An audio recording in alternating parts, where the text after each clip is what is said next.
কৃষ্ণ কৃষ্ণ। আজিৰ ভক্তি সুধা সন্ধানী সত্ৰৰ সভাপতি বাপজনা, সম্পাদক বাপজনা, পৰিচালনা কৰা আমাৰ অতি শ্ৰদ্ধাৰ দত্তপ্ৰভুজনা, সমল ব্যক্তি হিচাপে আজি দুজন অতি মোৰ শ্ৰদ্ধাৰ হৃদয়ৰ আমঠু বৰা বাপ আৰু হাজৰিকা বাপ, দুইজনৰ চৰণত সেৱা জনাইছো। সম্পাদক ডাঙৰীয়া মেধি প্ৰভু,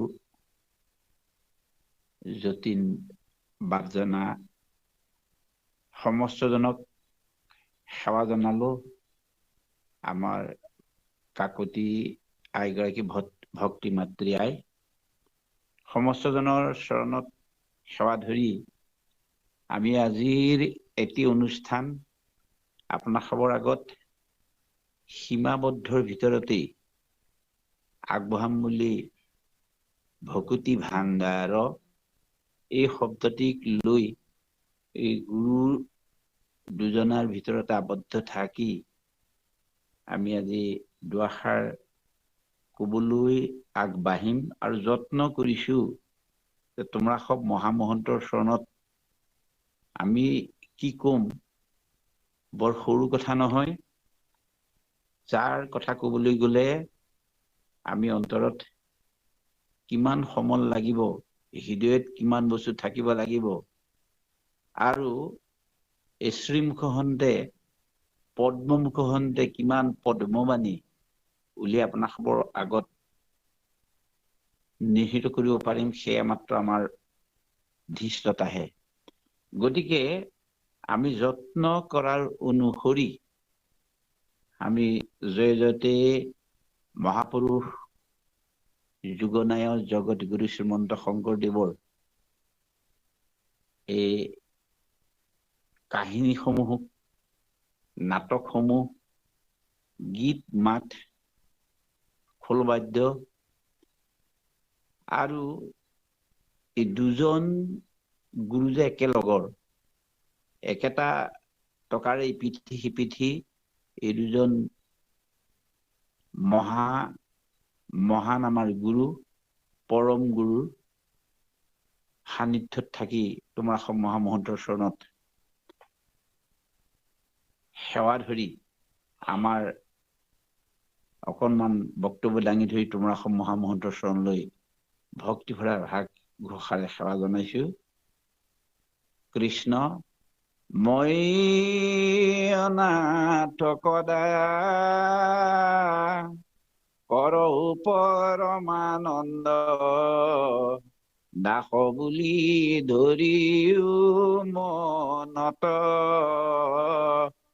থৈও নিজ ভিতৰ সংগত,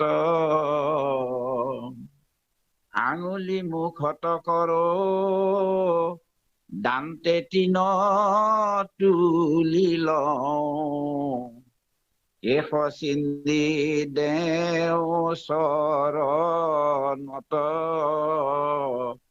এৰাম কেশ চিন্দি দেও চৰণত।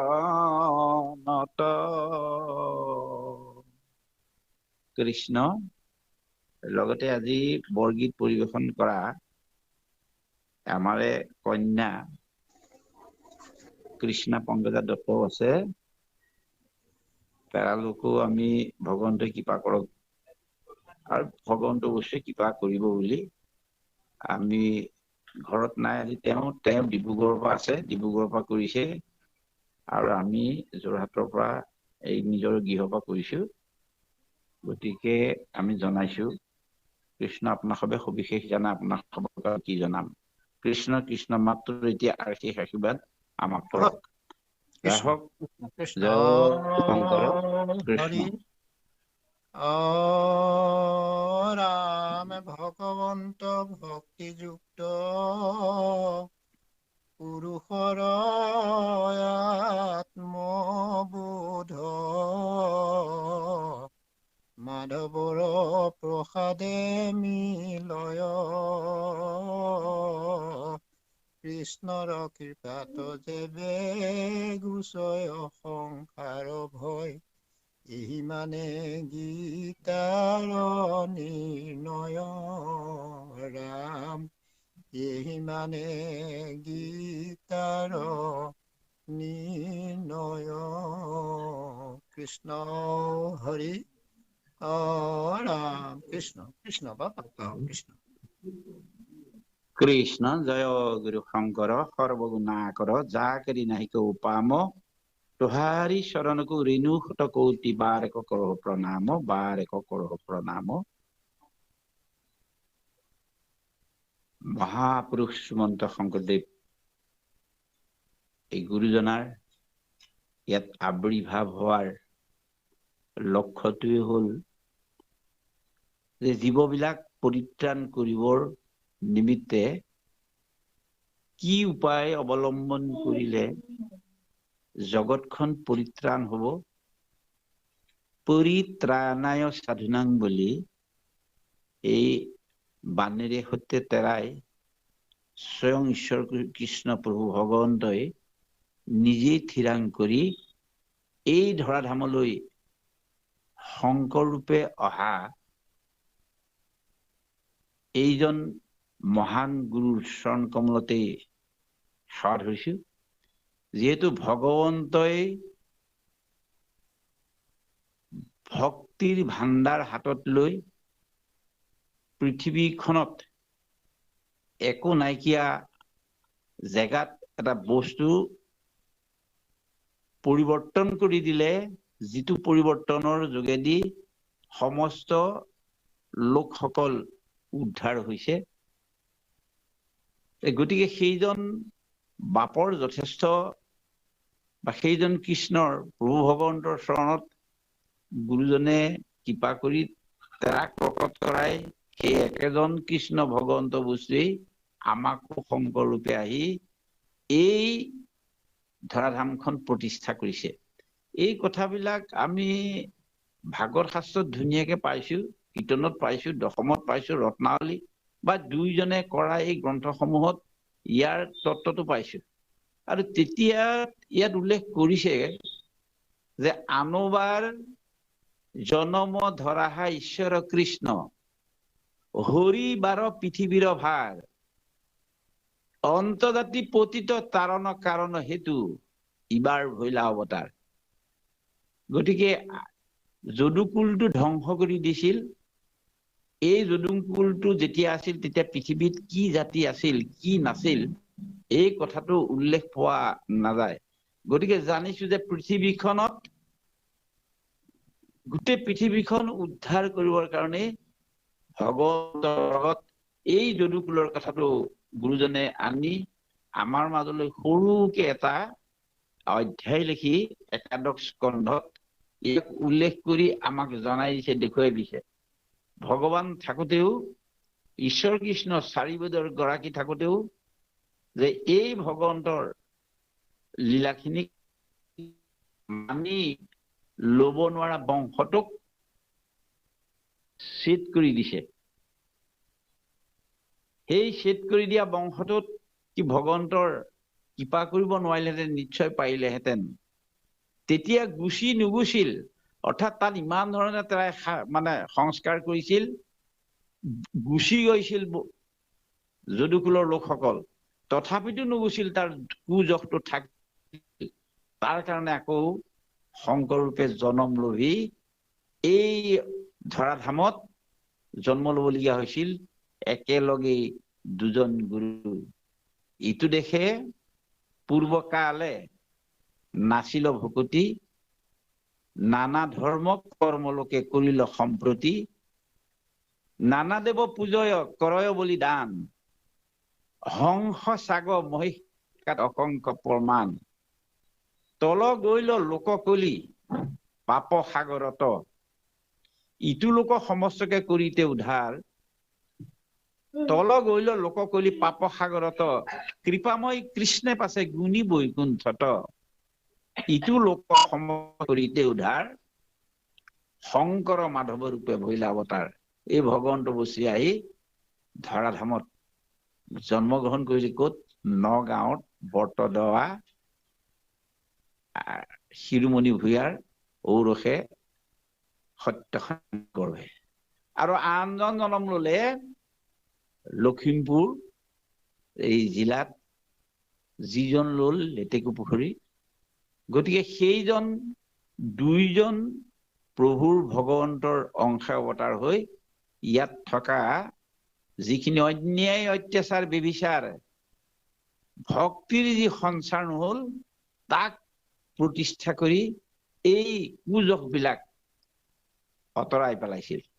আৰু অতৰাই পেলোৱাৰ লগতে আমাৰ কিছু স্থানকে আমি দেখিলো সুন্দৰভাৱে তেওঁলোকে এই শাস্ত্ৰৰ যোগেদি বিভিন্ন দিশ দাঙি ধৰিছে। আৰু এই শাস্ত্ৰসমূহৰ উদ্ধৃতি কিমান পুথিৰ পৰা আনি দিলে এই কথা উল্লেখ হৈছে। আৰু একে শাৰীতে থব পৰা নামঘোষা নামৰ এখন অতি তত্ত্বগধুৰ সম্বলিত এখন পুথি, পৃথিৱীৰ যিমানবিলাক ধৰ্মশাস্ত্ৰ আছিল সমস্ত শাস্ত্ৰৰ সাৰ আনি ঘোষাৰ মধ্যত থৈ এই ঘোষাখনৰ মানদণ্ডৰ যোগেদি এটা যে আমি কুসংস্কাৰবিলাক পঠিয়াই, এই অপসংস্কৃতিবিলাক পঠিয়াই সুসংস্কৃতি ইয়াত প্ৰতিষ্ঠা কৰা এটা মূল তত্ত্ব হিচাপে এই গুৰু দুইগৰাকীৰ গাত পোৱা যায়, দেখা যায়। আৰু যি সমল আমাৰ হাতত বৰ্তমান আছে, এই সমল পুথিখিনিয়ে আমাৰ এতিয়া আমি যে এটা জাতি, আমি যে এটা সংস্কাৰীমূলক লোক, আৰু এই সংস্কাৰীমূলক লোকসকলেই আমি এটা জাতি হৈ আছো। আৰু এই জাতিটোক উদ্ধাৰৰ উপায়খিনি এই দুজন গুৰুৱে তাৰা সমস্তৰ লিখনিৰ যোগেদি আমাক দি থৈ গৈছে, যাৰ কাৰণে আমি উঠি অহা প্ৰজন্মই আজি কৰি এই ধৰ্মৰ সংস্থাপনৰ এটা দিশ ইয়াত উল্লেখ কৰা হৈছে। এফালে ভগৱন্তৰ বস্তুৰ উৎখান, আনফালে ভগৱন্তৰ লীলাসমূহৰ পতন। ইয়াক আলোচনা সমালোচনাৰ বহুত থল আছে, নাইকিয়া নহয়। গুৰুজনে সংস্কৃতি প্ৰতিষ্ঠা কৰি যি তত্ত্বমূলক এক শৰণ বস্তুৰ ব্যৱস্থা কৰি থৈ গল, আন বস্তুত এই সংস্কৃতি আৰু এই তত্ত্বমূলক শৰণ বস্তুখিনি পোৱা নাযায়। তাত দীক্ষা আছে বা আন কিছুমান বস্তু আছে, যিখিনি বস্তুত আমি বিচাৰি নাপাওঁ ইয়াৰ তাত্ত্বিকতা, বা তেওঁলোকৰ সেই বস্তুখিনিত চলাই আন বেলেগ বস্তুৰে সৈতে কোনো ধৰণৰ ঈশ্বৰ তত্ত্ব হিচাপ নোহোৱাকৈ যোৱা অভিহিত দেখা পোৱা গৈছে বা কৰি আছে। কিন্তু মহাপুৰুষ দুইজনা গুৰুৰ তাত্ত্বিকতা দিশখিনি আমি জাতিটোৱে লবলৈ আমাক লোকসকলে দেখুৱাই গৈছে। এই লোকসকল দেখুৱাৰ মূল তত্ত্বটোতে আছিল আজিৰ পৰা আমাৰ প্ৰায় 100 বছৰ আগত এই অনুষ্ঠানটোত কিছু পুৰুষ জন্ম হৈছিল, আৰু সেই সকলৰ কৃপাতে আজি আমি একেলগে থাকি আজি এই ভকতি ভাণ্ডাৰ বুলি এটা বিষয় আমাৰ মাজলৈ আনিব পৰা ব্যৱস্থা কৰিলে। ইয়াত সুন্দৰকে লিখি থোৱা আছে, যাক মাধৱ পুৰুষে চিনাকি কৰি দিছে আমাক সুন্দৰভাৱে, এই গুৰু ভতিমা। এই গুৰু ভতিমা আনবিলাক শাস্ত্ৰত আছে নে নাই তেৰা সমস্তৰ লোকৰ, বা তেনেকুৱা ধৰণৰ ঈশ্বৰ তাত্ত্বিকমূলক দিশ বা পোৱা বস্তু আছে নে নাই সেইটো আমি বিচাৰ্য বিষয় হয় যদিও আমি আজিলৈকে দেখা নাই। যাক দৰ্শন কৰিলে দৰ্শনে পাপ বিনাশন। কাৰ গাত? যিসকল লোক সঁচাই ঈশ্বৰৰ তাত্ত্বিকমূলক দিশ হিচাপে আছে, সেইসকল লোকক দেখিলেই চালেই আমাৰ নয়ন সাৰ্থক হয়। যিহেতু আমাৰ নয়নক পদুম ফুল সদৃশ পংকজ, এই নয়নক সাৰ্থক হোৱাৰ মূল তত্ত্বটোৱে এই দৰ্শনে দৰ্শনযুক্ত হিচাপে এই নয়নত আমি তৃপ্তি লাভ কৰি আমি ভকতক ভগৱন্ত বুলিবলৈ পাইছো। ই এটা কম তাত্ত্বিক দিশ নহয়। সেয়েহে বিষয়টোত এই কথা উল্লেখ কৰা হৈছে যে কি বুলি ভকতি ভাণ্ডাৰ ভকতিৰ ৰঘৰা ভাণ্ডাৰ, এই ভাণ্ডাৰটো গুৰুজনে ক'ত নিদিয়াকে থাকিল?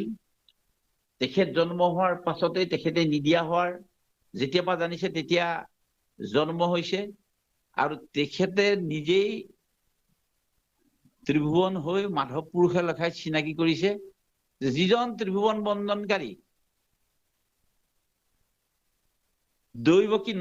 দেৱকী নন্দন জু হৰি মাৰল কংস, সেইজনে কংসৰ লিখীয়া অপসংস্কৃতিখিনিক বধ কৰিছে। জগজন তাৰণ দেৱ নাৰায়ণ শংকৰ তাকেৰি অংশ, এইজন মহাপুৰুষক আমি লগ পোৱা এই পুথিৰ যোগেদি সমস্তই এই স্মৰণ কৰাত আমি যেন চকুৰ আগত প্ৰতিজনে দেখিছো। আমি এই আজি স্মৰণৰ বেলা, এই গুৰুজন যিমান দিনাখনলৈ আমাৰ কীৰ্তন দশম ঘোষা ৰত্নাৱলী থাকিব, সিমান দিনলৈ আমি সেই গুৰুক গুৰু বুলি ভাবি তেৰাই দিয়া এই মহামন্ত্ৰ অৰ্থাৎ তেৰাই কৰা এই কামবিলাক যাতে আমি প্ৰতি সময়তে কৰি থাকিবলৈ পাওঁ, আৰু ইয়াৰ পৰা খুব তাত্ত্বিকতাখিনি উপলব্ধি কৰিবলৈ আমি ৰৈ থাকো।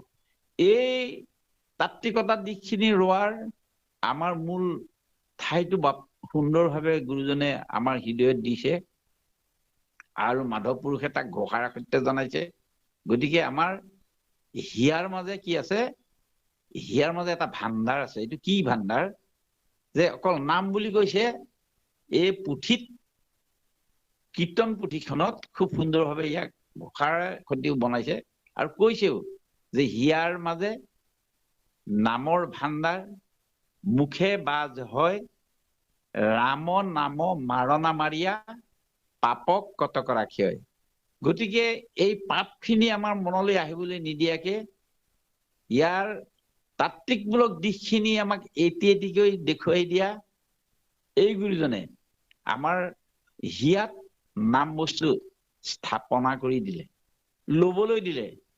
তাকে লৈ আমি আজি কৃষ্ণৰ গুণানুৰ কীৰ্তন, কৃষ্ণৰ যশ, আৰু প্ৰত্যেক ভকত ভাগৱতক সেৱা কৰিবলৈ এটি সুবিধা পালো অন্তৰেৰে সৈতে। এই অন্তৰে সৈতে কোৱা কথাখিনিত ঈশ্বৰৰ বাদে আন বস্তু নাই। এইটোৱেই প্ৰথম ভাণ্ডাৰ দিছে যে প্ৰত্যেকজন লোক ভগৱন্তৰ অংশ। গতিকে আমি তেৰা সমস্তক চকুৰে চাই হস্ত পদ্মৰে সেৱা কৰি, মুখ পদ্মে নাম লৈ, আমি পাদ পদ্মেৰে যদি ভগৱন্তৰ কাষলৈ আমি আগবাঢ়ি গৈ আমি জানুশীৰ নত কৰি মস্তক মাটিত থৈ গলত বসন মানি 10 আঙুলি কীৰ্তাঞ্জলি কৰি যদি সেৱা ধৰিছো, তেতিয়াহলে আমি এটা ডাঙৰ বস্তুৰ কাম কৰিছো, যাৰ দাস্য ভাৱেৰে সৈতে মাধৱদেৱে কোৱা গুৰুজনাই এই ভাৱেৰে সৈতে আমি এই তাত্ত্বিকমূলক দিশখিনি ইয়াৰ পৰা উপলব্ধি কৰিব পাৰিছো। ই হৈছে আমাৰ এটা সংস্কৃতি। এই সংস্কৃতিৰ লগত এই ভাণ্ডাৰ শব্দটো তাত যোগ হৈ থকাৰ হৈছে। গতিকে যিখন মুখে আমি ভগৱন্তক কওঁ বা জানিবলৈ কৈছো, সেই মুখখনকে ভাণ্ডাৰৰ মুখ বুলি কয়। যি মুখে বুলিবে ৰাম সি মুখে ভাণ্ডাৰ, সদায়ে ভাবিও ৰাম থিয় নাহি আৰ।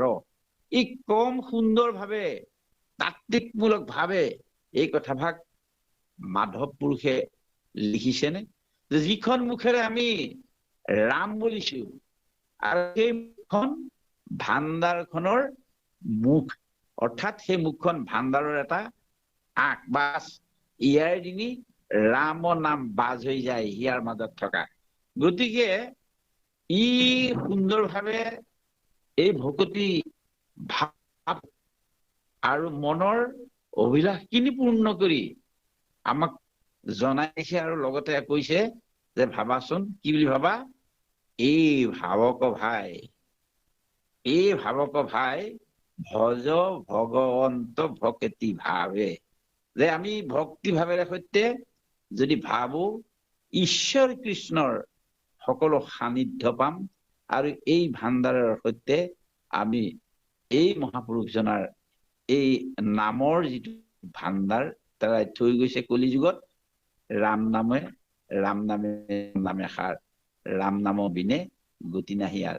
গতিকে ইমান সুন্দৰভাৱে এই থৈ যোৱা তাত্ত্বিকমূলক দিশখিনিক আমি লৈ যদি একান্ত মানে সঁচাই আমি ভগৱন্তক ভজিবলৈ পাওঁ, তেতিয়াই আমি হৰি পদ পংকজত পহিও শৰণে দিওক একান্ত চিত কৃষ্ণৰ চৰণে।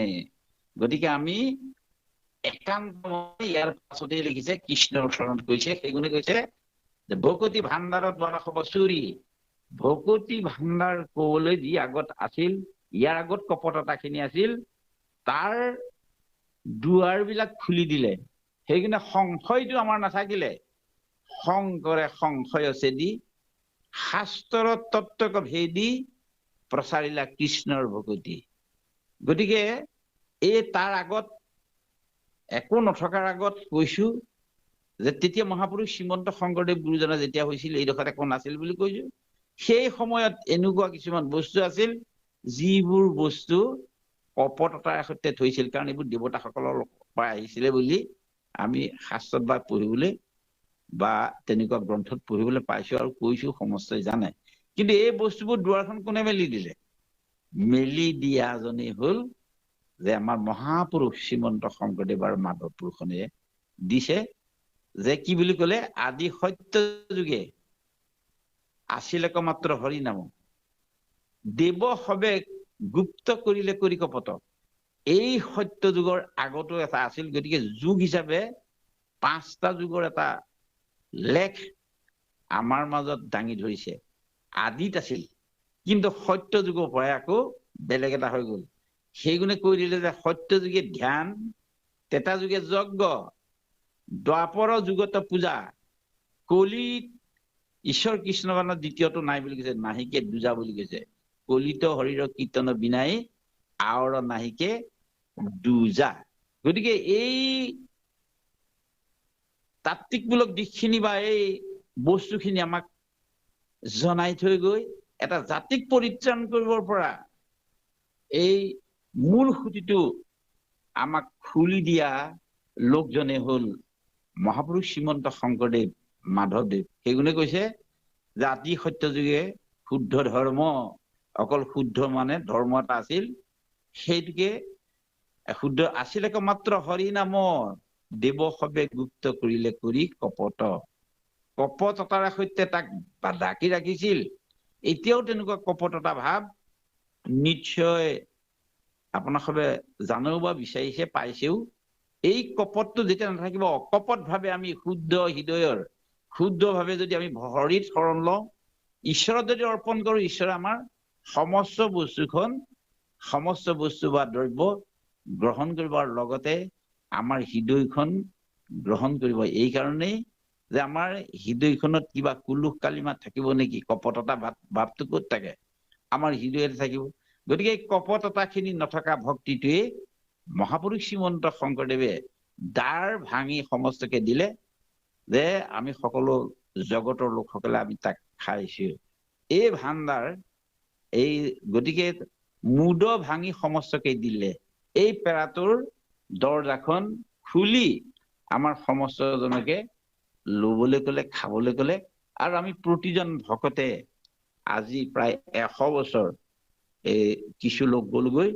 গতিকে আমি 100 বছৰত প্ৰত্যেকজন লোকে ইয়াৰ তাত্ত্বিকতাখিনি সুন্দৰ, ইয়াৰ তত্ত্বমূলক দিশ হিচাপটো আপোনালোকে কৈছে। ইয়াত আমি আজি তাত্ত্বিকমূলক দিশটো এই কাৰণে লোৱা নাই, কিন্তু চুই গৈছো। ইয়াক অকল এটা বস্তু বাছ কৰিবলৈ বা এটা বস্তুৰ বিষয়ে কবলৈ মই যত্ন কৰি আপোনালোকৰ আগত থিয় হৈ এই কৈ আছো। গতিকে এই তাত্ত্বিকতা দিশখিনিৰ ওপৰত নিৰ্ভৰ কৰি আমি মাত্ৰ ভক্তি ভাৱটোৰে সৈতে কেনেদৰে ঈশ্বৰক আমি ভজিব পাৰিম, তাৰ লগত সুন্দৰভাৱে আছে সংস্কৃতি আছে। তাৰ লগত এই কৃষ্ণ সংস্কৃতি আমাক আগবঢ়াই থৈছে গুৰুজনে। আৰু মহাপুৰুষ মাধৱদেৱে তাতে গুৰু সংস্কৃতি, লগাই এতিয়া আমি ভকতসকলে সেই কাম কৰিবলৈ আমি অগ্ৰসৰ হৈ আহি আহি পাইছোহি, য'ত আজি সুন্দৰভাৱে এভাগ সত্ৰ খোলা হ'ল যে ভকতি এই কৰ্মশালা ভাগ। গতিকে ইয়াত এই কৰ্মশালাতে আমি আজি মুক্তভাৱে আমাৰ বহা দুটাখিনি আপোনাক সবে চাইছে বা আপোনাক সবে ক'বলগীয়া পৰামৰ্শখিনি ইয়াত আছে। আৰু ইয়াত শুদ্ধ সত্যটো আমি নিৰ্ভীকভাৱে মঞ্চ তৈয়াৰ হ'ল ভকতি সুধা সন্ধানী সত্ৰ। গতিকে ইও এটা আমাৰ কাৰণে খুব সুন্দৰ কথা হৈ পৰিছে। সেইকাৰণে আমাৰ ইয়াৰ বস্তুটি আহি গ'ল। আগতে কৈছো যে তাত কেতিয়াও নাছিল আদি সত্য ধৰ্ম একমাত্ৰ হৰি নাম, দেৱ সবে কৰিলে কৰি কপট, হেন হৰি নাম ব্যক্ত কৰি সমস্ত লোকক উদ্ধাৰিলা। যে অকল কাকো নহয়, ইয়াত সমস্ত জনকে উদ্ধাৰ কৰিলে। ইয়াত কোনো ধৰণৰ উচ্চ নিচ, জাত পাত, ধনী দুখীয়া, কোলা বগা, শকত ক্ষীণ একো বস্তু ইয়াত লোৱা নাই। মাত্ৰ এটাই লৈছে, হে জনগণ, হে লোকসকল, হে কলিযুগৰ জীৱবিলাক, যিসকলে জীৱৰ চেতনালব্ধ জীৱ ক'ব পাৰে, যাৰ কি আছে বিজ্ঞানময় কোষ আছে, এই সকল লোকে ভাবি ঈশ্বৰক চিনি পোৱা ব্যৱস্থাটো কৰি আমাক দি থৈ গৈছে। সেই সকলকে কৈছে যে সকলোকে দি থৈ যোৱাৰ এই ধৰ্মটো আমি অৱগাহন কৰি ললে আমি আজি ভকতি ভাণ্ডাৰৰ আমি ভাণ্ডাৰটোত অকমান হলেও প্ৰৱেশ কৰি এই কাৰণে ল'ব পাৰিম। কাৰণ গুৰুজনে যিমান অধ্যয়ন কৰিছিল, গুৰুজনে চিত্ৰ ভাস্কৰ্যকে আদি কৰি যিমান বিলাক বস্তু আমালে আনি থৈ গ'ল, আমি তাৰ কিমান ভাগ জানো আমি ক'ব নোৱাৰো। মানে আমি একো নাজানো, কিন্তু এটা কথা ভাবো যে আমি মনত ক্ষুদ হৈ থকা ভাববিলাক হৃদয়ত জাগৃত হোৱা কথা আৰু হৃদয়ত থকা এই জ্ঞানৰ কথাখিনি আৰু ভক্তিৰ কথাখিনি অলপকে হলেও ক'বলৈ আমি মানে সাহস কৰিব পৰা লিখীয়া হৈছো, কাৰণ সব মহাভকত। সেইকাৰণে এই ভকতি ভাণ্ডাৰটো কৈছো, হেন হৰিনাম ব্যক্ত কৰি সমস্ত লোকক উদ্ধাৰিলা, শ্ৰীমন্ত শংকৰে ভাঙিলা সবাৰো পথ। আচ্ছা, সকলোৰে পথটো ভাঙি দিলে, ভাঙি দিয়াৰ মূলতে মূৰ ভাঙি সমস্তকে দি দিলে।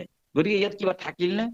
গতিকে সেইকাৰণে কৈছে ভকতি ভাণ্ডাৰৰ দ্বাৰ খবৰ চুৰি, দুৱাৰখন চোৰলে খুলি দিলে, নাম ধৰ্ম ৰাজা কৰ প্ৰকাশ। গতিকে নাম ধৰ্মটো প্ৰকাশ কৰিবলৈ মাধৱদেৱক নাম বুলি তৰে মহা অন্ত জাতি, ৰাম বুলি তৰে অসম মিৰি কছাৰী। গতিকে এই সমস্ত খিনিকো ৰাখিবৰ কাৰণে আমাক ইয়াত জাতৰ ব্যৱস্থাটো নকৰিল বা নাথাকিল। গতিকে নাম লোৱা সমস্ত তেতিয়াই উদ্ধাৰ হব।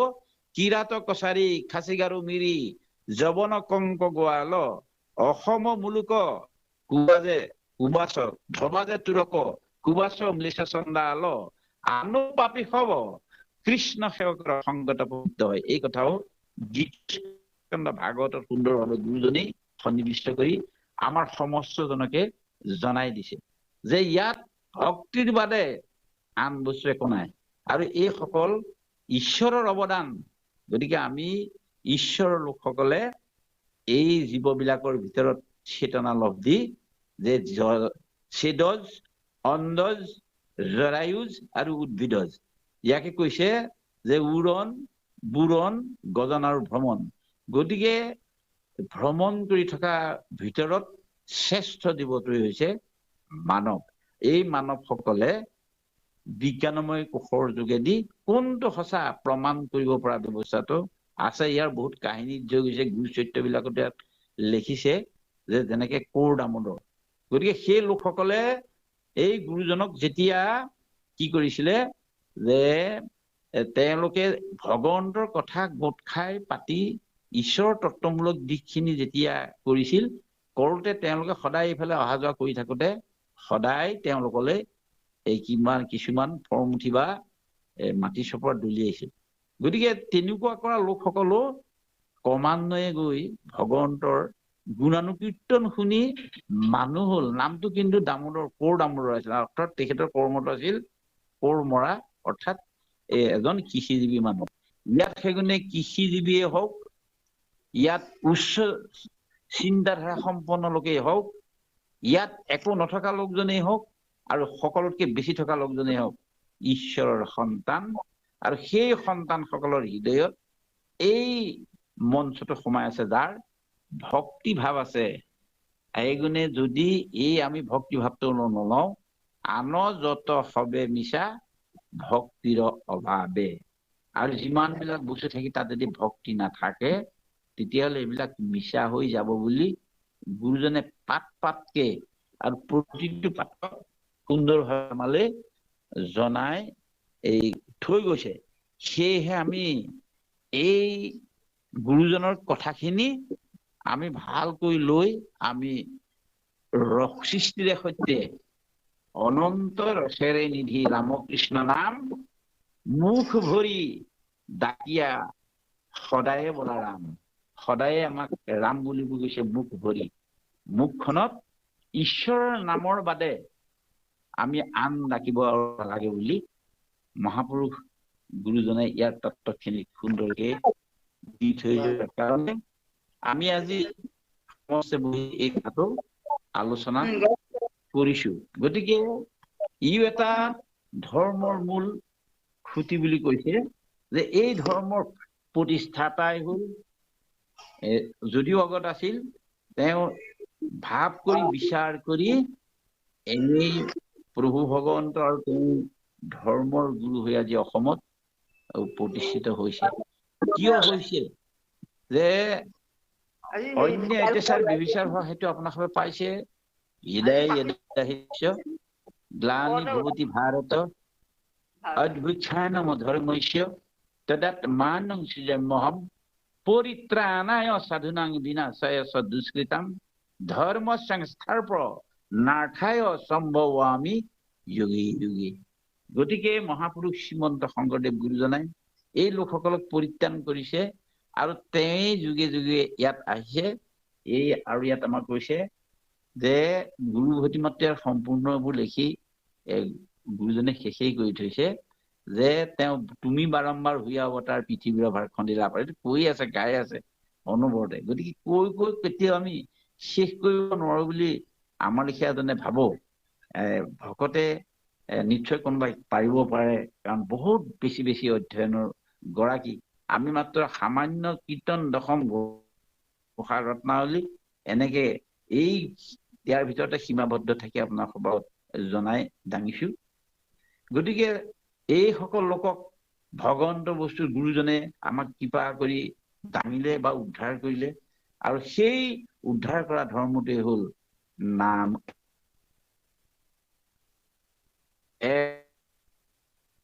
এক শৰণ নাই কেউ, আৰু এক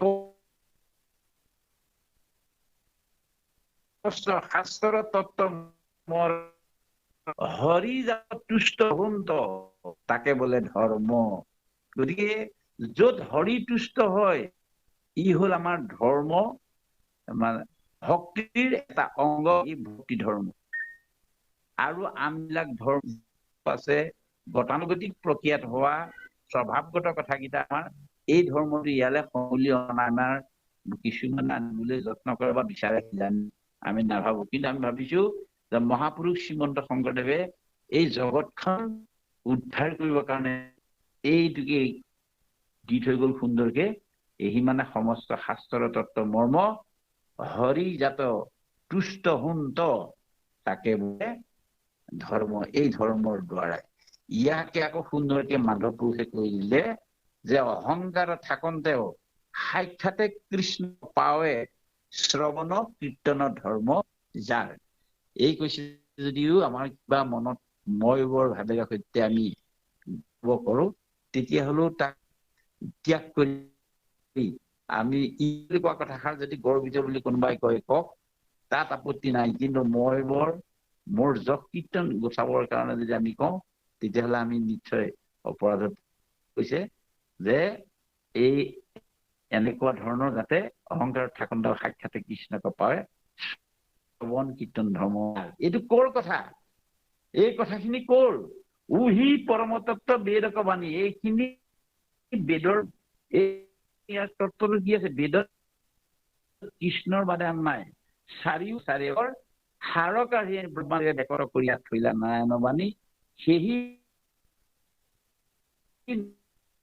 কায়া হৰি সন্তোষৰ কাৰণ আন নজানি। গতিকে ই এটা আমাক গুৰুজনে দেখুৱাই থৈ গৈছে। গতিকে ই এটা বেদৰ মূল তত্ত্ব, যি বেদত ইয়াক জ্ঞান বুলি কয়। জ্ঞানে গতি, এটা একাদশ স্কন্ধত লিখিছে, জ্ঞানে গতি কৈ বেদ। যে জ্ঞানৰ বেদত যে আছে জ্ঞান, এই কথাটো কবলৈ কৈছে, লৈছো।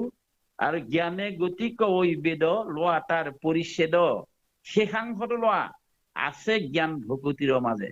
ভক্তি জ্ঞানটো আমাক প্ৰথমতেই লবলৈ কৈছে, যে আমি সেইকাৰণে ভক্তি জ্ঞানটো লৈহে আমি ঈশ্বৰক পূজাৰ এটা ডাঙৰ নিয়ম আমি কৰি ল'ব লাগে, যে ভক্তি জ্ঞান। আন জ্ঞানেও আমাক কাম দিব নিদিয়া নহয়, যিখিনি আমাৰ অস্থায়ী। এটা সময়ত আমি এই কৃষ্ণ হৰি ৰাম নকলে হয়তো তৰিব নোৱাৰিম। আনবিলাকে বহুত ডাঙৰ ডাঙৰ আমাৰ কিবা কিবি ডিগ্ৰী থাকিলেও সেইখিনি এটা সময়ত নাহিব পাৰে। সেইকাৰণে আমাক আৰু এটা কথা মহাপুৰুষে লিখিছে, যে অসাৰ সংসাৰ আত ইহাত নবুজি, মহা সুখে হোৱা পাৰ মাধৱক বজি। কলৈ পাৰ হবলৈ কৈছে? আমাক মৰিবলৈ কৈছে? নিশ্চয় নাই। আমাক কৈছে যে ঈশ্বৰ কৃষ্ণৰ বস্তুখিনি আছে, লোৱা আৰু তেওঁৰ নাম গুণ গোৱা, তেওঁৰ কীৰ্তন কৰা, তেওঁক স্মৰণ কৰা, হৃদয়খনত তেওঁক ভৰাই লোৱা, আৰু সমাজত নিজক প্ৰতিষ্ঠা কৰি তাত ঈশ্বৰৰ গুণাৰ কীৰ্তন কৰি, যে তোমাৰ হৃদয়ৰ যোগেদি জৈত্য থাকে মোৰ ভক্ত উদাৰ চৰিত্ৰ, কীট পতংগকো তথা কৰাই প্ৰতি, সেই ব্যৱস্থাটো কৰিবলৈ আমাক সমস্তজনকে কৈছে বা আমাক দিছে। সেইজন বেদৰ গৰাকীৰ নাম আমাক ধৰ্ম হিচাপে এক শৰণ হৰি নাম ধৰ্মৰ ৰাজা সৰু পৰকাশত। গতিকে এক শৰণ হৰি নাম ধৰ্মৰ এই ৰাজা ধৰ্মটো আমাক দি থৈ গৈছে। তাক লবৰ কাৰণে আমি যত্ন কৰিব লাগে। ইয়াক আমি একান্ত মনত যদি শ্ৰদ্ধাশীল ভাৱে আমি লৈ আমাৰ ল'ৰা ছোৱালীৰ লগত, আমাৰ যুৱক যুৱতীসকলৰ লগত লৈ যদি আমি ইয়াক প্ৰচাৰ কৰো, আমি এদিন জখলাত, সুন্দৰ এটি ভক্তিৰ জখলাত আমি উঠিবলৈ পাম। লাগিব দিন। গতিকে ইয়াৰ কাৰণে আমাক লাগিব কি? আমাক লাগিব ঈশ্বৰৰ ঐকান্তিক সেৱা বা আশ্ৰয়, বা এটা ডাঙৰ আমাক গোট লাগিব, যিটো গোটত আমি অকল ঈশ্বৰৰ লীলাৰ বাদে আলোচনা পাওঁ। ই হৈছে শৰণ। এই শৰণটো যেতিয়ালৈকে আমাৰ থাকিব, যেতিয়ালৈকে আমি শৰণ লৈ ঈশ্বৰ সেৱা কৰিব পাৰিম, তেতিয়াই আমি তৰি যাব পাৰিম। গতিকে বিভিন্ন জনৰ আপোনালোকৰ মত আছে, সকলো শৰণৰ লোকসকল আছে, শৰণৰ এনেধৰণেই লয় বা এনেদৰেই গুৰুকেইজনৰ কথা মানিব লাগে, যাক চুই গৈছো আংশিকভাৱে।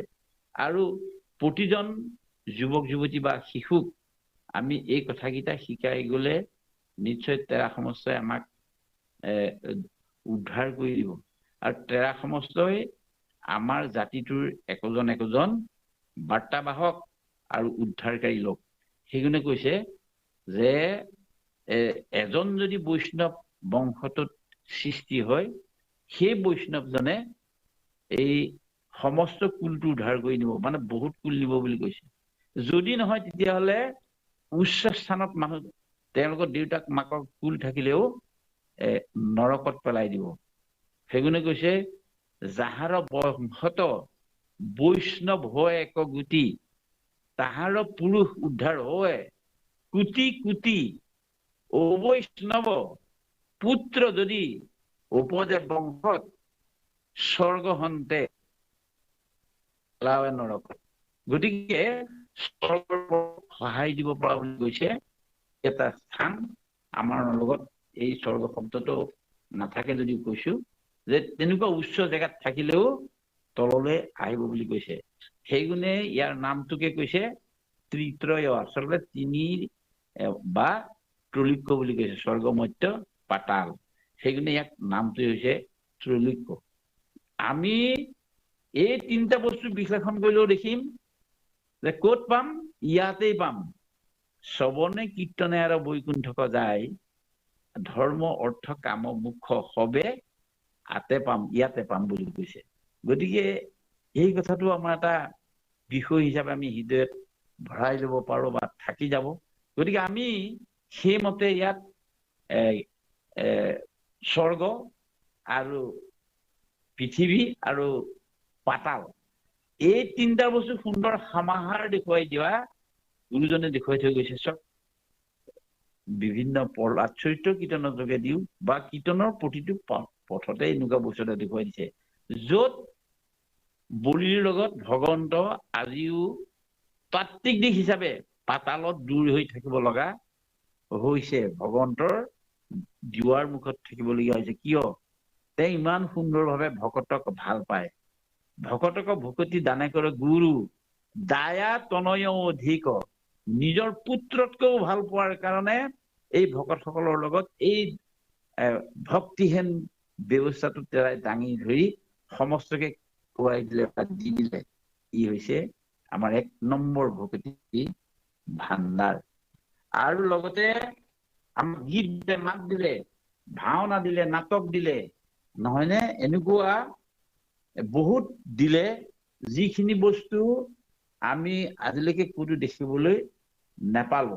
গতিকে আমাৰ প্ৰথমতেই তেৰাই সিংহ যাত্ৰাৰ সৈতে আমাৰ জাতিটোক যে এজন যে আমাৰ এই জাতিৰ ভিতৰত সুন্দৰ ঈশ্বৰক ভাবিব পৰা আৰু পথ আঁকিব পৰা, অৰ্থাৎ যিজন আৰ্টিষ্ট, গুৰুজনৰ আগত থকা আৰ্টিষ্টৰ নাম আমি এনেকুৱাকে পোৱা নাই। আন আৰ্টিষ্ট থাকিব পাৰে আন দেশত, এইবোৰ বহুত পাছত। কিন্তু তেৰাৰ যি নাট্যকাৰৰ যিটো পদক্ষেপ, এইটো বহুত দিনৰ পাছতহে টলষ্টয়কে আদি কৰি শ্বেক্সপিয়ৰকে আদি কৰি এই লোকসকল ইয়াৰ বহুত দিনৰ পাছতহে থাকিছে। কিন্তু তেৰাই তেতিয়াই বৈকুণ্ঠৰ পথ আঁকি সমস্তকে বিমোহিত কৰি দিলে সিংহ যাত্ৰাৰ এই ভাওনা যোগেদি বুলি, যিখন এতিয়া বিচাৰি পাবলৈ ক'তো নাই। কিন্তু সাহিত্য ইয়াক কেতিয়াও এৰি দিয়া নাই কাৰণে কৈছে। এইমতে আমি এই ভাণ্ডাৰখিনি আমি গোটাই লোৱা নাইনে? আমাৰ আজি বৃন্দাবনী বস্ত্ৰখন গুৰুজনে বনোৱাৰ ইয়াতে এয়া বৰপেটাত, আজি লণ্ডনৰ মিউজিয়ামত থৈ দিছে, এতিয়াও আছে ভালকে। কিন্তু এতিয়া আমাৰ বৃন্দাবনী বস্ত্ৰখন আমি আনিব তাৰপৰা নোৱাৰো। এই কাৰণে চৰকাৰে, ব্ৰিটিছ চৰকাৰে তাৰ পৰা আমাক এখন আনিবলৈ নিদিয়ে, বা আমি আনিবলৈ যত্ন কৰিলেও তেৰা সমস্যাৰ বহুত নিয়ম নীতিৰ কথা আছে, মাজতে ওলাইছিল, কিন্তু ইতিমধ্যে আমি আনিব নোৱাৰিলো। গতিকে সেইখন পথ আঁকি বা বৃন্দাবনী বস্ত্ৰখনৰ যি আৰ্হি লিখি ইয়াক দিবৰ পৰা বস্তুটো ক'ত জন্ম হৈছিল? এইখন হৈছে অসম মুলুকত, য'ত পূৰ্বকালে একো ভকতি নাছিল। সেই জেগাখনত আৱিৰ্ভাৱ হোৱা লোকজনেই হৈছে আমাৰ মহাপুৰুষ। মহাপুৰুষ এই গুৰু দুজনাৰ চৰণ কমললৈ আমি আকৌ তৃতীয় ভাগ মানে ভকতিৰে সৈতে স্মৰণ কৰিছো। শ্ৰৱণ কীৰ্তন স্মৰণ বিষ্ণুৰ অৰ্চন বন্দন, দাস্য সকীৰ্ত বন্দন বিষ্ণু কৰিব দেহ অৰ্পণ। এই গতিকে এই নৱদা ভক্তিৰ তৃতীয় নম্বৰ ভক্তি ভাগেৰে আমি আকৌ কৰিছো। আৰু তাতেই আমি ভগৱন্তৰ এই গুণানুকীৰ্তনখিনি এই বৈকুণ্ঠৰ পথ অকাৰ জহতেই আমি ইয়াক উপলব্ধি কৰিব পাৰিছো। এইজন নাট্যকাৰৰ বহুত দিনৰ পাছত এইবোৰ নাট্যকাৰ জন্ম হৈছে, কিন্তু এতিয়া আমাৰ অসমীয়া জাতিৰ এই প্ৰচাৰ প্ৰসাৰৰ কাৰণে আমি বিশ্ব দৰবাৰত প্ৰতিষ্ঠা কৰিবলৈ যত্ন কৰা হৈছে আৰু হৈছেও এতিয়া বৰ্তমান। কিন্তু তাৰ আগতেই কিছু লোকৰ প্ৰৰোচনাত পৰি আমাৰ গুৰুজন বহুতলৈকে চৈতন্যদেৱৰ লগত মিলাবলৈ গৈছে। কিবা মিলাইছে, কি কৰিছে, সেই সকলো একোজন মহান পুৰুষ, সেইটো হয়। কিন্তু মহাপুৰুষ গুৰুজনাৰ ভক্তিৰ লগত তেখেতলোকৰ ভক্তিৰ কি সাদৃশ্য আছে, এই কথাটো আমি আলোচনা বা পৰ্যালোচনা বা আমি বহি একেলগে কলেহে আমাৰ কথাটো হ'ব বুলি ভাবো। গতিকে তেনেকুৱা ধৰণৰ কথাও আমাৰ মাজত চলিছে, কৈছে। কিন্তু এতিয়া আমি ক'বলৈ হলে এই নাট্যকাৰৰ প্ৰথম অংকীয়া নাট এই ছখনৰ যোগেদি আমাক যিবোৰ ভক্তি ভাণ্ডাৰ ভাৱ দেখুৱাই দিলে ইয়াক আমি মানে সুন্দৰকে ল'ব পৰা ব্যৱস্থা হৈছে, য'ত আজি মই কথাটো কৈছো আপোনালোকক এই ইয়াৰ লগতে সংগতি ৰাখি আমাৰ কন্যা কৃষ্ণা পংকজা দত্ত তাই বিহাৰৰ গৈ আজি 2 বছৰৰ আগত এই ৰাম আমাৰ শ্ৰদ্ধাৰ ডিব্ৰুগড় ইউনিভাৰ্চিটিৰ অসমীয়া বিভাগৰ হেড পূৰবী হাজৰিকা বাইদেউৰ তত্বাৱধানত লিখি 13খন ৰাজ্যই এই ভাওনা পতাৰ প্ৰথমখন কৰ্ণাটকে পালে আৰু দ্বিতীয়খন কিন্তু আমাৰ অসমে পাবলৈ সক্ষম হ'ল। তেওঁ থকা কলেজখন অৰ্থাৎ তেওঁ থকা এই মহাবিদ্যালয়খনৰ যোগেদি গৈ তাত দ্বিতীয় স্থান পাই অসমলৈ গৌৰৱ কঢ়িয়াই আনিছে, লগত পৰিচালনাও কৰিছে আৰু ভাও লৈছে। গতিকে তাৰপিছত বহুত কিবা কিবি হৈছে।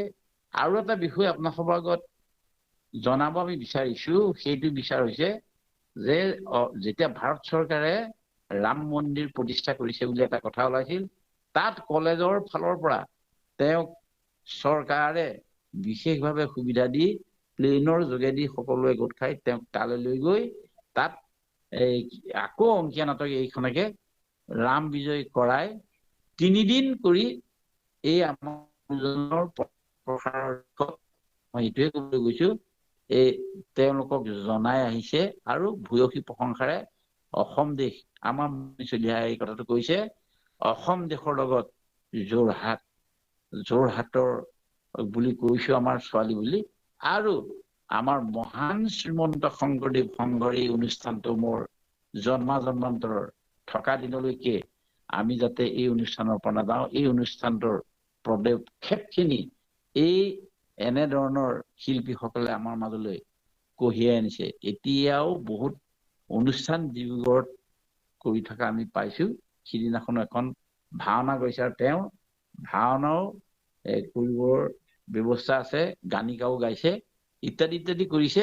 য'ত অনুৰাধা শৰ্মা পূজাৰীয়ে এই কলাক্ষেত্ৰ গুৱাহাটীত কৰা নাটকখনৰ বিষয়ে উল্লেখ কৰি কৈছে যে 2জনী ছোৱালী পাইছিলে, এজনী যোৰহাটৰে, এই ছোৱালীগৰাকীয়ে ঢোল বাদ্য পৰিৱেশন কৰিছিলে আজি ইমান দিনৰ আগত, আৰু দ্বিতীয়জনী পাইছো কৃষ্ণা পংকজা দত্ত, য'ত খোল বাদ্যৰে সৈতে ভাওনাত গানিকা গাই ভাওনাখন লৈ আহিলে। ইয়াৰ গুৰুজনৰ অৱদান। গতিকে সেই সমস্ত আমি আপোনালোকক এই গুৰুজনে যে 6খন অংকী লিখি আমাৰ মাজলৈ এই ভক্তি ভাৱৰ সঞ্চাৰখিনি তৈয়াৰ কৰি থৈ গ'ল, আৰু সেই আমি লৈ আমি এতিয়া জগতত চলিব লগা হৈছে, য'ত চলিছে আপোনালোক আৰু হৈছে, য'ত নাম প্ৰসংগ গাইছে, য'ত খোল বাদ্য হৈছে, য'ত বৰগীত গাইছে, আৰু য'ত অংকীয়া নাটক এতিয়াও কৰি আছে। কিন্তু দুৰ্ভাগ্য আৰু এটা কথাৰ লগত মই কৈছো, এইটো কথা আপোনালোকে আলোচনা সমালোচনা কি কৰিব, এইটো এটা বিচাৰ্য বিষয় আপোনালোকলৈ এৰি দিছো। আমাৰ মাতৃভাষা নামৰ এই নাটখিনিও কিন্তু ইয়াৰ লগত কৰিবলৈ এৰা নাই। মাতৃভাষা নাটকবোৰ কৰাত আমাৰ আপত্তি নাই, আমাৰ নিজস্ব কথাহে কৈছো যে এইখিনি নাট মঞ্চত কৰক। মহাপুৰুষ গুৰুজনাৰ গুৰু আসনৰ আগত আমি মাতৃভাষা নাটকে কৰিলে আমাৰ বহুত অসুবিধা হয় বুলি আমি ভাবো। কাৰণ মহাপুৰুষ শ্ৰীমন্ত শংকৰদেৱ গুৰুজনাই কীৰ্তনত প্ৰহ্লাদ চৰিত্ৰ বিষয়ে লৈছে, প্ৰহ্লাদ চৰিত্ৰ নাটকখন লিখা নাই। 4ৰ্থ স্কন্ধত এই লিখি দিছে শিৱৰ, আমাৰ এখন অসমীয়া নাটক মনলৈকে নহা হ'ল দক্ষ যজ্ঞ। এই কথাখিনিত গুৰুজনে কেতিয়াও লেখা নাই, কাৰণ য'ত গুৰুজনৰ নাম নাই, য'ত নাটকখন লিখিছে নাট্যকাৰৰ নাম নাই, আমি যদি এই নাটকখন তাত পাতিব কৰা হয় আমাৰ নিশ্চয় বহুত অসুবিধাত পৰিম বুলি আমি ভবা হয়।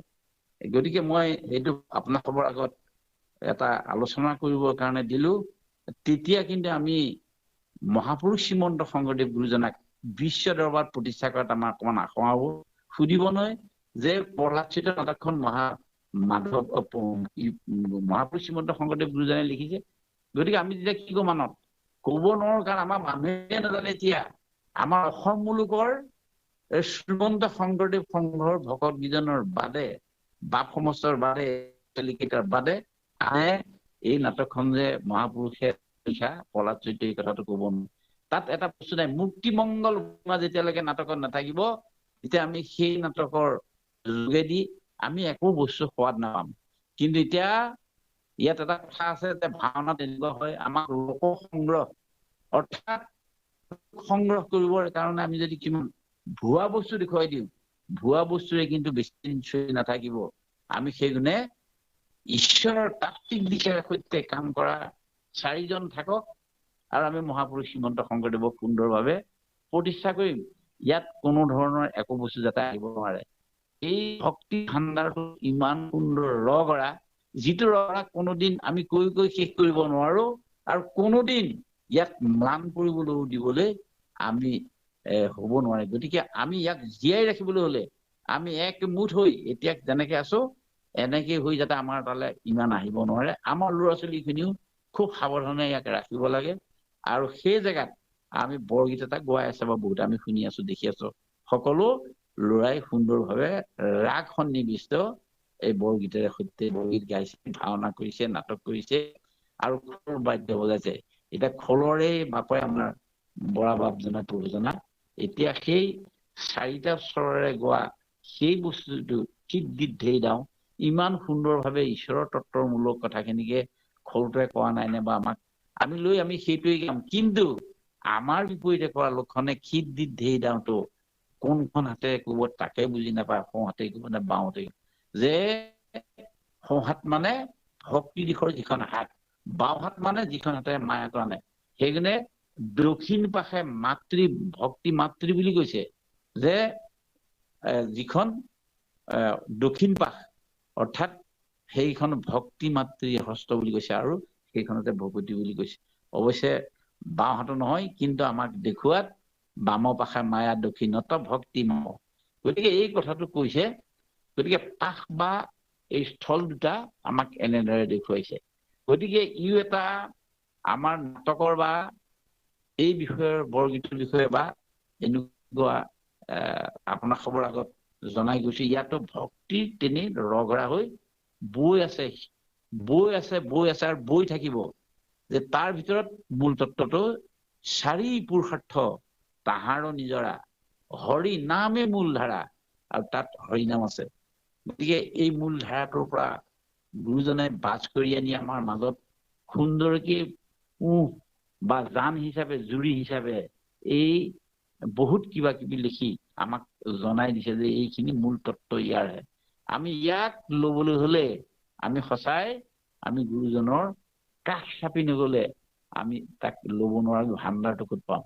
গতিকে এই ভাণ্ডাৰটো গুৰুজনে ইমান সুন্দৰভাৱে দি আমাক থৈ গৈছে, আমি পাহৰি গলে কেতিয়াও নহব। এয়া হল নাটক বা তেৰাৰ সংস্কৃতিৰ এটা দিশ, মানে এয়া গুৰু সংস্কৃতি বুলি কয় বা কৃষ্ণ সংস্কৃতি।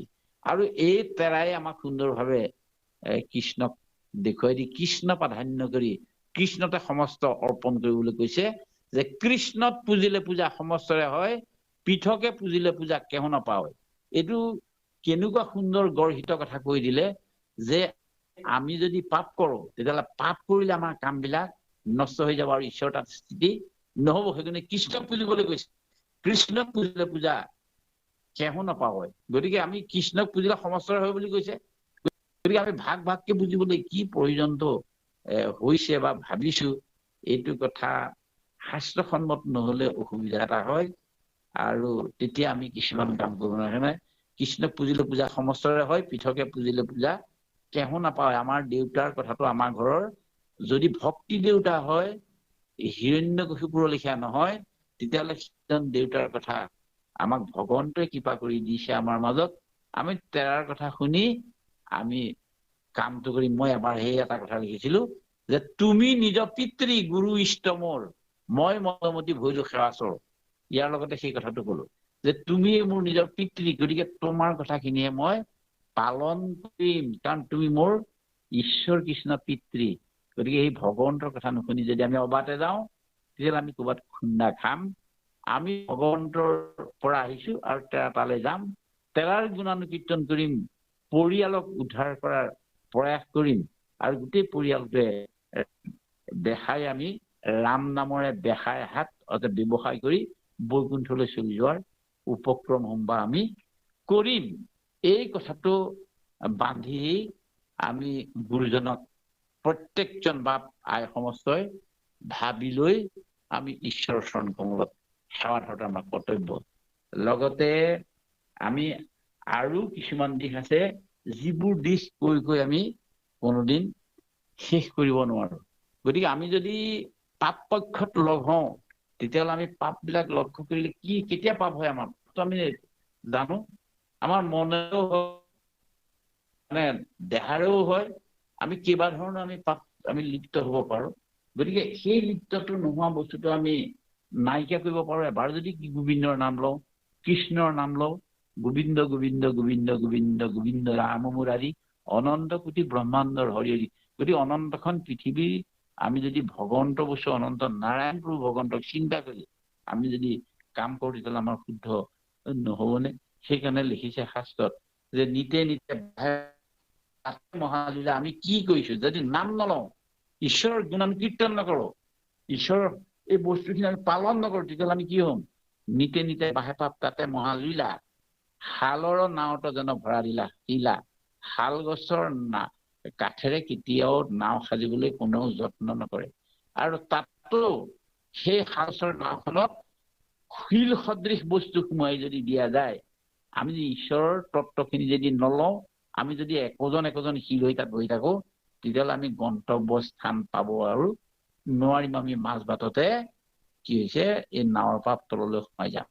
গতিকে এই কথাটো ভাবি আমি আজি আপোনাৰ সবৰ আগত এনেধৰণৰ এই কথাটো দাঙি ধৰি 4 মিনিট গৈছে বা সমস্ত আৰু ক'বলৈ হয়তো থাকিল, আৰু আমাৰ সীমিত জ্ঞানৰ সৈতে আমি আৰু ক'বলৈ কেতিয়াবা যত্ন কৰিম। আজিলৈ আমি এই কথাকেইটি দাঙি ধৰিলো, লগত আমাৰো দুটা দিশ থাকি গ'ল বা হৈছে, আমি তাৰ যোগেদি কি পাম কি নাপাম। গতিকে আমি এই ইমানখিনিলৈকে আজি ক'লো, আৰু আজি এই ক'বলৈ যাওঁতে যদি কোনোবা খিনিত বা কোনোবা জেগাত আমি নক'বলগীয়া কৈছো, আৰু ক'বলগীয়াখন যদি থাকি গৈছে আপোনালোকে সংযোগ কৰি আমাক জনাই দিব, আমি নিৰ্ভয় চিত্তে মানি ল'ম। আৰু এই কথাকেইটা ক'বলৈ যাওঁতে আমি কৈছো নিজে যে আমাৰ যিপিনে বাটে ঈশ্বৰৰ কথাকেইটা উলিয়াই দিছে, যাৰ মুখে ঈশ্বৰৰ নাম ওলাইছে বুলি কৈছে, তাতো হয়তো আমাৰ দুই এটা এই যুগত নলাবলগীয়া কথা ওলাই গ'ল।